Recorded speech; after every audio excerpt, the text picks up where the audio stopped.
Jeshi la polisi mkoa wa Morogoro limeendelea na operation maalum ya kudhibiti usalama katika barabara zote za mkoani humo. Lengo kuu la operation hii ni kulinda na kuokoa maisha ya watumiaji wote wa barabara pamoja na vyombo vya moto kwa kuhakikisha sheria na kanuni za usalama barabarani zinazingatiwa kikamilifu. Katika operation hiyo iliyofanyika hivi karibuni, watuhumiwa mbalimbali wamekamatwa kwa makosa ya kuvunja sheria ikiwemo kuendesha kwa mwendo kasi, ulevi na uendeshaji bila leseni.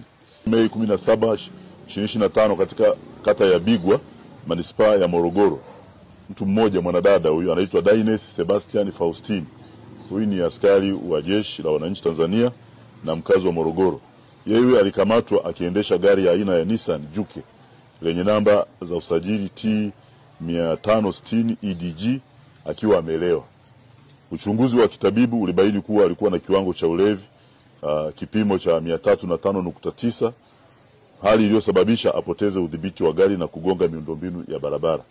Yeye aligonga taa zile za barabarani. Naye amekamatwa na hatua za kisheria zinaendelea dhidi yake.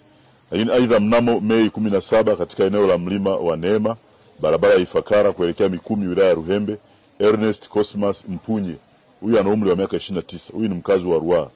Yeye alikamatwa kwa kosa la kuendesha pikipiki aina ya Suzuki namba MC 491 DGE kwa mwendo kasi na akiwa amelewa. Uendeshaji wake huo uhatarishi ulisababisha ajali iliyowaathiri watembea kwa miguu 6 waliokuwa wakifanya mazoezi pembezoni mwa barabara. Huyu amewagonga na kuwasababisha majeraha makubwa tu watu 6 ambao wamelazwa hospitali ya jeshi hapo Mzinga. Upelelezi wa matukio haya unaendelea kwa kushirikiana na wadau wengine wa mfumo wa kijinai ili kuhakikisha haki inatendeka. Mnamo tarehe 18 mwezi huu wa 5, 2025 katika wilaya ya Morogoro, dereva aitwaye Bakari Idi Omari mwenye umri wa miaka 47, mkazi wa Kondoa mkoani Dodoma, alikamatwa akiwa anaendesha basi lenye namba za usajili T 973 DWW, ni mali ya kampuni ya Machame Investment kutoka Dar es Salaam kuelekea Dodoma bila kuwa na leseni yoyote.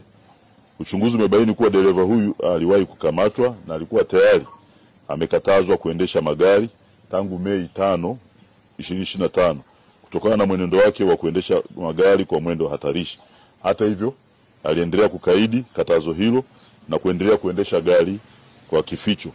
Sasa amekamatwa jana na atachukuliwa hatua za kisheria. Kimsingi huyu alishafungiwa kutokana na mwenendo wake usiokuwa mzuri, lakini bado ameendelea kukaidi, kwa hiyo tumemkamata kwa ajili hiyo. Jeshi la polisi mkoa wa Morogoro linatoa onyo kali kwa madereva na watumiaji wote wa barabara. Linawataka kuzingatia sheria za usalama barabarani.